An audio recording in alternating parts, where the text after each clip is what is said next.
سب سے پہلے آپ کو بتائیں سپریم کورٹ نے دوبارہ گنتی میں کامیاب نون لیگ کے 3 MNAs کو بحال کر دیا ہے۔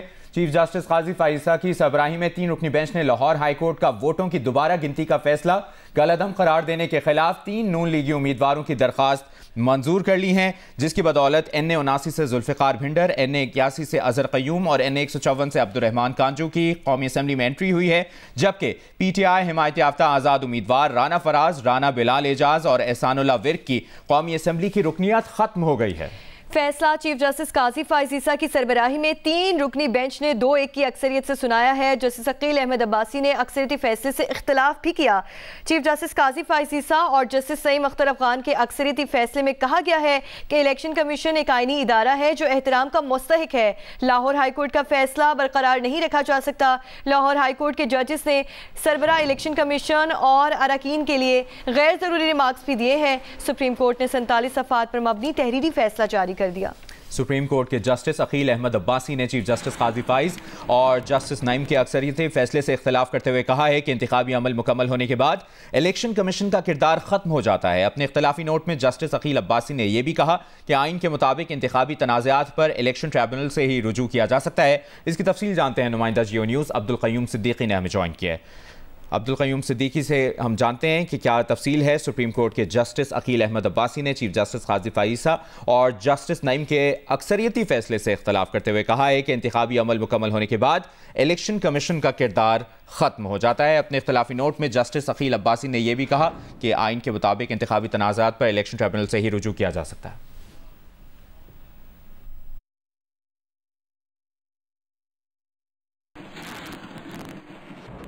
اور سپریم کورٹ کے جسٹس عقیل احمد عباسی نے چیف جسٹس قاضی فائزہ اور جسٹس نعیم کے اکثریتی فیصلے سے اختلاف کرتے ہوئے کہا ہے کہ انتخابی عمل مکمل ہونے کے بعد الیکشن کمیشن کا کردار ختم ہو جاتا ہے۔ اپنے اختلافی نوٹ میں جسٹس عقیل عباسی نے یہ بھی کہا کہ آئین کے مطابق انتخابی تنازعات پر الیکشن ٹریبونل سے ہی رجوع کیا جا سکتا ہے۔ تفصیل جانتے ہیں عبدالقیوم صدیقی سے۔ جی عبدالقیوم صدیقی۔ جی جو آج 3 حلقوں سے متعلق سپریم کورٹ کا فیصلہ آیا ہے جس میں 2-1 سے ہے اور جسٹس عقیل عباسی انہوں نے اس فیصلے سے اختلاف کیا۔ انہوں نے اپنے اس اختلافی نوٹ کے اندر لکھا ہے کہ آئین کے مطابق انتخابی تنازعات پر الیکشن ٹریبونل سے ہی رجوع کیا جا سکتا ہے۔ انتخابی عمل مکمل ہونے کے بعد الیکشن کمیشن کا کردار ختم ہو جاتا ہے۔ انتخابی نتائج سے متاثرہ فریقین الیکشن ٹریبونل سے ہی اس صورت میں رجوع کر سکتے ہیں اور الیکشن کمیشن کا انتخابی تنازعات پر دیا گیا حکم دائرہ اختیار سے تجاوز ہے۔ اپنے اختلافی نوٹ میں انہوں نے مزید لکھا ہے کہ لاہور ہائی کورٹ نے انتخابی تنازع نہیں بلکہ الیکشن کمیشن کے اختیارات پر فیصلہ دیا۔ اس طرح آرٹیکل 199 کے تحت ہائی کورٹ کسی بھی غیر قانونی اقدام کا جائزہ لینے کے لیے بااختیار ہے اور اسی طرح ریٹرننگ افسر کا کام محض ڈاکخانہ نہیں ہوتا۔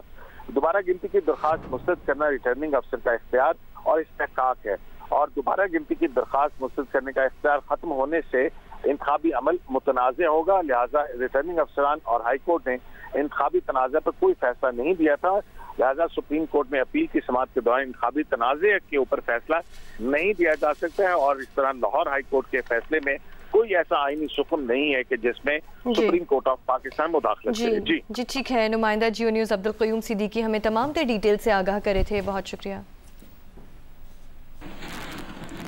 اپوزیشن لیڈر عمر ایوب نے کہا ہے کہ حکومت سپریم کورٹ کے پر کترنا چاہتی ہے مگر PTI ان کے سامنے سیسا پلائی دیوار کی طرح کھڑی رہے گی۔ سرگودا میں انسداد دہشت گردی عدالت کے باہر گفتگو میں عمر ایوب نے کہا کہ حکومت سپریم کورٹ کے فیصلے کے باوجود PTI کی مخصوص نشستوں پر قبضہ کرنا چاہتی ہے۔ حکومت جو اس وقت ہے یہ فارم 47 کی حکومت ہے، ان کے پاس لیجیٹیمیٹ پاورز وہ نہیں ہے، اسٹرکچر نہیں ہے۔ یہ آپ سمجھیں کہ قبضہ مافیا آ کے کرسی پہ بیٹھا ہوا ہے۔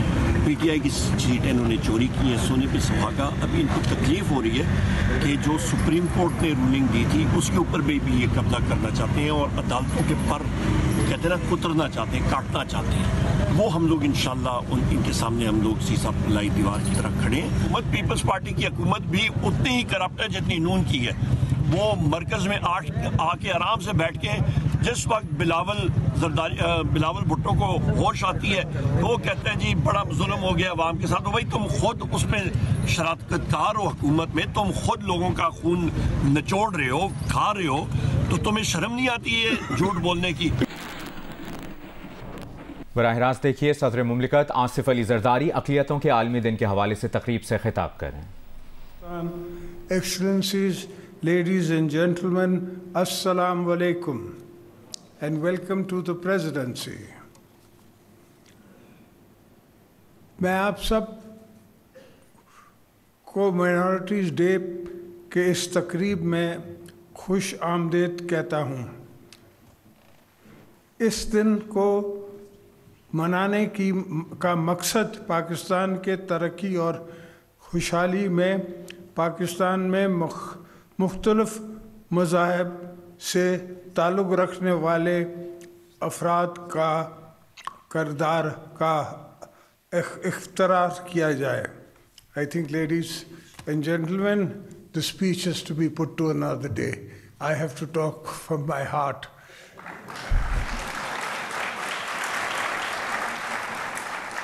ہمارے یہاں پاکستان میں we are the age, we are the generation جو 70s سے جو پاکستان کے ساتھ ایسٹ پاکستان کے بعد ہوا اس کو ہی آئینی ہم گواہ ہیں.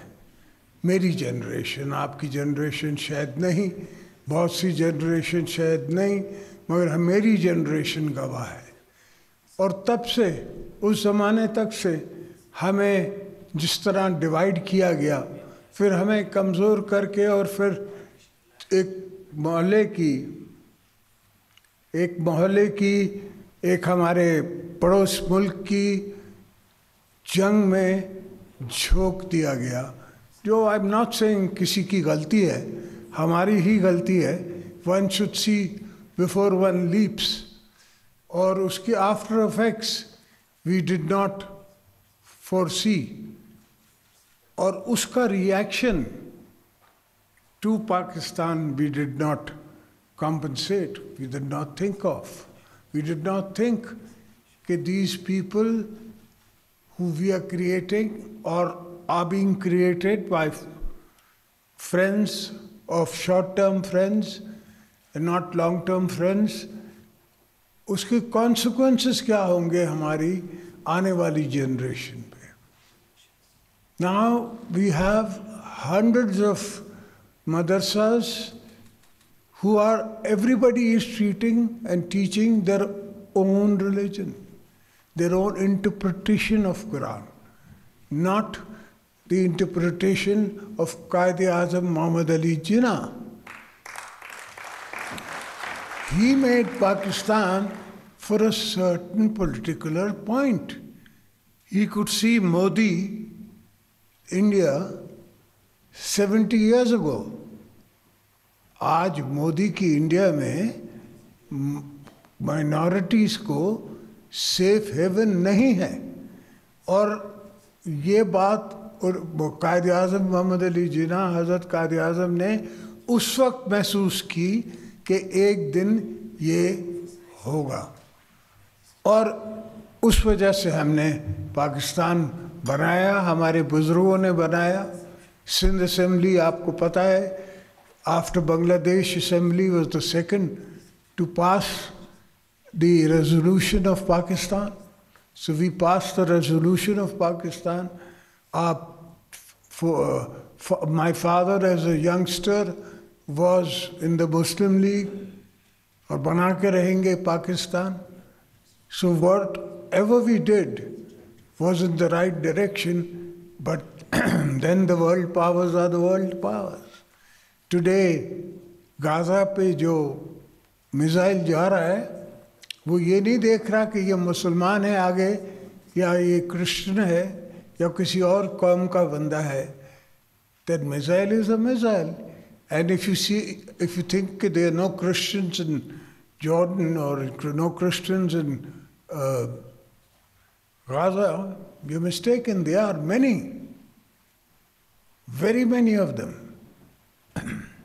But they are also being sacrificed in world politics.